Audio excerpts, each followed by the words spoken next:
नमस्कार दोस्तों, स्वागत है आपका केयर ट्रिप में।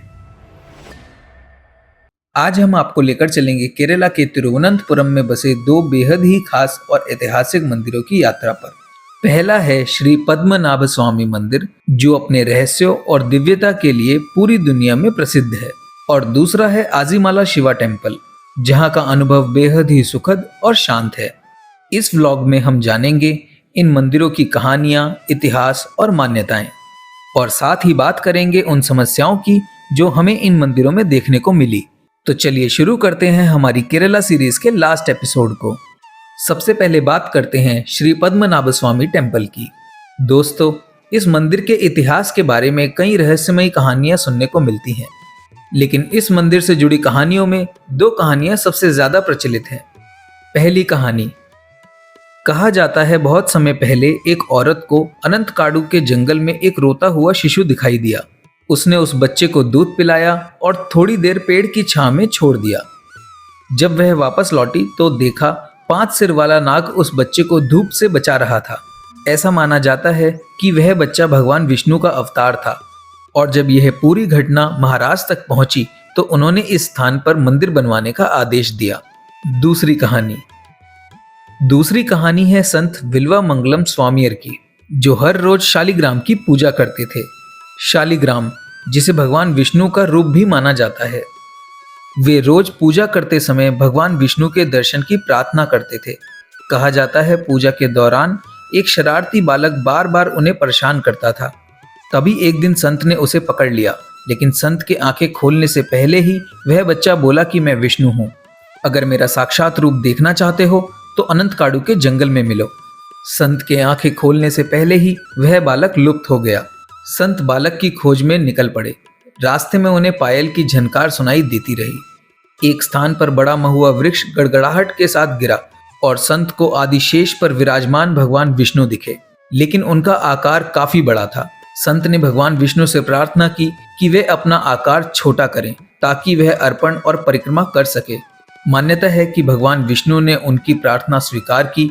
जब यह बात राजा को पता चली तो उन्होंने वहां मंदिर का निर्माण कराया। अब बात करते हैं मंदिर में प्रवेश के नियमों और सुविधाओं की। मंदिर के अंदर सिर्फ हिंदूज को जाने की अनुमति है। विदेशी नागरिकों को मुख्य गर्भगृह में प्रवेश की अनुमति नहीं है। मंदिर के अंदर मोबाइल ले जाना मना है। मंदिर के अंदर बेल्ट, सॉक्स, बैग्स ले जाने की भी अनुमति नहीं है, लेकिन आप वॉलेट ले जा सकते हैं। मंदिर के अंदर खाना पीना मना है, हालांकि जगह जगह पर पानी पिलाने की सुविधा उपलब्ध है। मंदिर के अंदर ड्रेस कोड फॉलो करना अनिवार्य है। पुरुष केवल धोती या मुंडू पहन सकते हैं, शर्ट, पैंट या जूते पहनकर प्रवेश नहीं कर सकते। महिलाएं साड़ी पहन सकती हैं, लेकिन शॉर्ट ड्रेसेस या बिना स्लीव्स वाली ड्रेसेस पहनना मना है। मंदिर के अंदर एंटर करने से पहले लॉकर फैसिलिटी प्रोवाइड की गई है, जहां आप अपना सामान सुरक्षित रख सकते हैं, जिसके लिए आपको काफी नॉमिनल चार्जेस देने होंगे। इसके अलावा यहाँ धोती और साड़ी की सुविधा भी है। अगर आपने ड्रेस कोड के अकॉर्डिंग कपड़े नहीं पहने हैं तो आप यहाँ धोती या साड़ी रेंट पर ले सकते हैं या खरीद भी सकते हैं। मंदिर में वर्शिप टाइमिंग्स हैं ये। This temple is one of the richest temple in the world. मंदिर के अंदर 6 तहखाने हैं, जिन्हें वॉल्ट्स का नाम दिया गया है। साल 2011 में सरकार द्वारा vault A, C, D, E and F खोले गए, जिनमें 1 लाख करोड़ रुपए से भी ज्यादा का खजाना मिला। लेकिन वॉल्ट B को आज तक नहीं खोला गया, क्योंकि ऐसा माना जाता है कि कई सांप उसकी रक्षा करते हैं, और इस दरवाजे को खोलना प्रलय को आमंत्रित करने के बराबर है, जिससे शायद पूरी दुनिया खत्म हो जाए।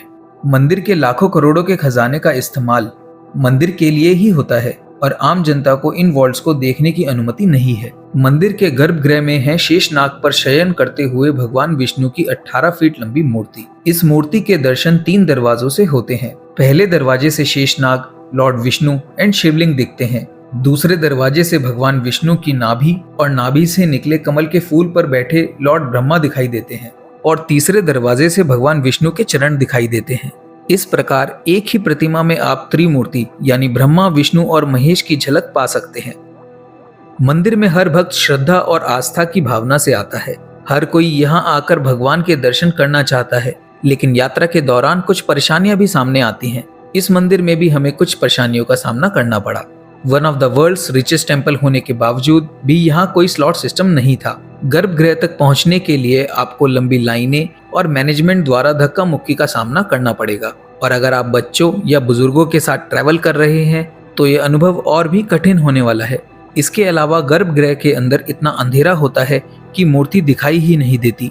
दर्शन करने के लिए भी आपको 2-3 सेकंड का वक्त मिलता है, जिसमें भी मैनेजमेंट के लोग आपको धक्का देते रहते हैं। अब यहाँ एक सवाल उठता है कि अगर मंदिर में भगवान की मूर्ति भक्तों के दर्शन के लिए है और मूर्ति ही दिखाई ना दे तो इस व्यवस्था में किसका दोष है? मंदिर में वीआईपी स्लॉट सिस्टम भी है, जिसका टिकट शायद लोग मजबूरी में लंबी लाइन से बचने के लिए लेते होंगे। हमारा सवाल ये है कि मंदिर के पास इतना पैसा होने के बावजूद उस वीआईपी सिस्टम की क्या जरूरत है? क्यों नहीं नॉर्मल स्लॉट सिस्टम बनाकर एक अच्छा क्राउड मैनेजमेंट सिस्टम बनाया जाए? यहाँ विदेशियों और नॉन हिंदूज की एंट्री बंद है। कई बार ये बात लोगों को पता ही नहीं होती और लोग इतनी दूर से इवन दूसरे देशों से पूरी तरह हिंदू अटायर पहनकर यहाँ आते हैं और उन्हें मंदिर के अंदर प्रवेश ही नहीं मिलता। अब या तो मंदिर द्वारा वेबसाइट पर इसका प्रॉपर रीजन एंड इन्फॉर्मेशन दी जाए या इस नियम को बदला जाए। हमारे इन्हीं सवालों और सुझावों के साथ हमारी इस मंदिर की यात्रा यहीं समाप्त होती है। अब चलते हैं आजीमाला शिवा टेम्पल, जो कि यहाँ से लगभग 19 किलोमीटर दूर है। आजीमाला मलयालम का शब्द है, जिसमें आजी का मतलब होता है समुद्र और माला का मतलब होता है चट्टान, indicating its location on a hill overlooking the Arabian sea. Temple की टाइमिंग्स है morning 5 AM to 9 AM and evening 5 PM to 8 PM।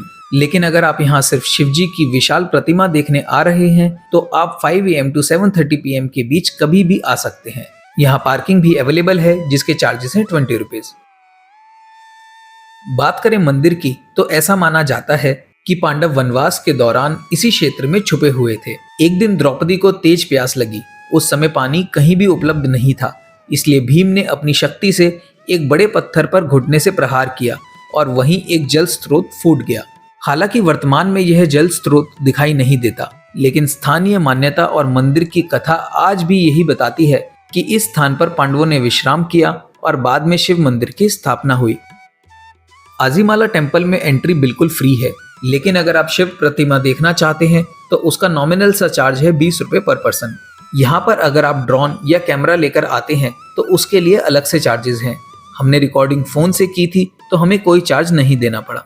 इस मंदिर की प्रमुख विशेषता है ये शिव स्टैचू, जो केरला की सबसे ऊंची शिव प्रतिमा मानी जाती है and this statue is 18 metre tall.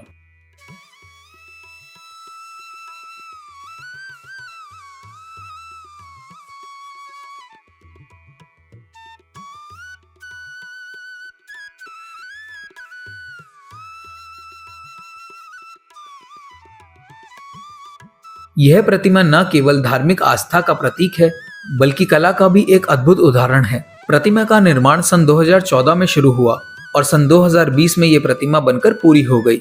यह प्रतिमा भगवान शिव को उनके गंगाधरेश्वर रूप में दर्शाती है, जिसमें वे अपनी जटाओं में मां गंगा को धारण किए हुए हैं।